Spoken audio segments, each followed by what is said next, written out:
follow your heart. I kind of wish I would have stuck more with my original music and pursued that, but I fell into this right after college. I went to UCLA in Southern California and got a degree in fine art, and I never regret that. I've never used my degree, but I tell my son, get a degree in something, learn something well, and if you have to fall back on it, at least you have a degree. It gives you a sense of credibility, to me at least. I have a degree in fine art. I can do other stuff. This isn't who I am.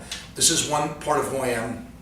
It's a fun part, and every day people come in and tell me, you have the greatest job in the world. And I realize they go home to their jobs where they're like, a boss breathing down their neck. My job is to dance around, make people happy, and after my day at work, people shake my hand and tell me this was one of the best days of their life. So to be part of that is like the greatest reward. Forget the money, just that. People go, you are awesome, you're awesome, this is the greatest. And to think you're just a part of that, it's like icing on the cake, you know. My business card just says, Brendan Paul, Entertainer, because that's what I do. I've done it for 20 years now, so it's kind of cool. When people say, what do you do for a living? I say, I'm an entertainer. They go, that's it? I said, that's it. I entertain people all day. The coolest thing about my job, I would say, when I was a little kid, I saw my dad wear a suit and tie every day, and I always said, I remember thinking, I guess when you grow up, that's what you have to do. And my dad worked for the U.S. government, and it didn't look like he really enjoyed it. And I remember thinking, like, I can't believe I'm gonna have to grow up and get a job that is not so good. And so when I fell into this, to this day, I don't know how to do a tie. I don't know how to put it, and I never have to wear a suit. I wear a jumpsuit with bell bottoms, but people seem to like that. So it's kind of, I'm so proud and so lucky to get up every day and just play dress up. It's like pretending to be someone else and getting paid a lot of money for it. It's pretty cool. The only limitation I have with my job is I have to look like this all the time. I have to dye, my hair's not this color, and when I'm not performing as Elvis, I mess it up and wear a hat. But everywhere you go, people go, thank you very much, or, oh, you get to meet a lot of celebrities, and you realize they're big fans of Elvis, so my kids go, Dad, that's pretty cool, right? I said, yeah, that's neat stuff. Not a bad way to make a living.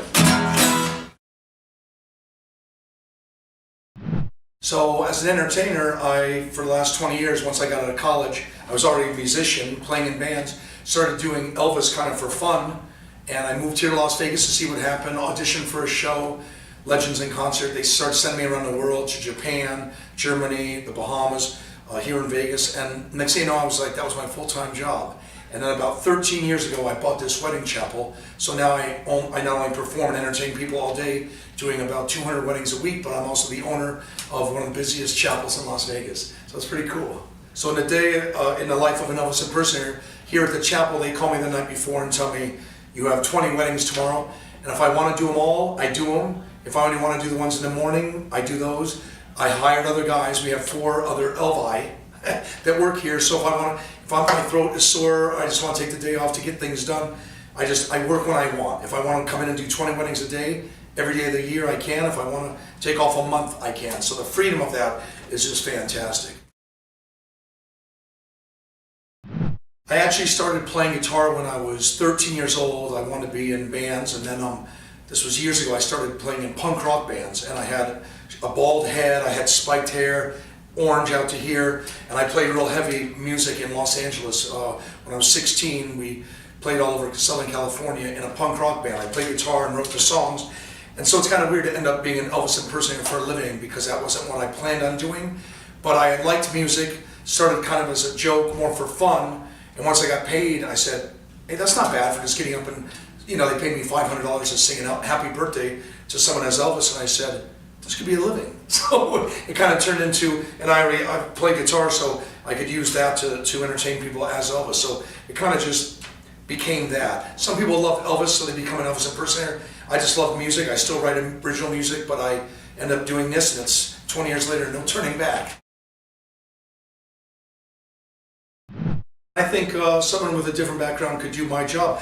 Just the people that I meet that work here that do Elvis, we all come from different parts of the world, or the country at least. New York, a guy, Southern California, myself, and we all came here kind of with the same goal to do this. And so it depends what you bring to the entertaining. As long as you know how to be nice to people, make them laugh, comfortable, make them feel good, then you're doing your job. And so whether you, like I'm the only one that plays guitar because I was a musician, so, but other people come here, and one of our Elvises is from Texas, he speaks Spanish. So he does a lot of ceremonies in Spanish. So that's great. I said, that's your thing. Every time there's a Spanish, they come from, in Mexico and they want Spanish Elvis, we got him, he's our guy. So it's kind of cool.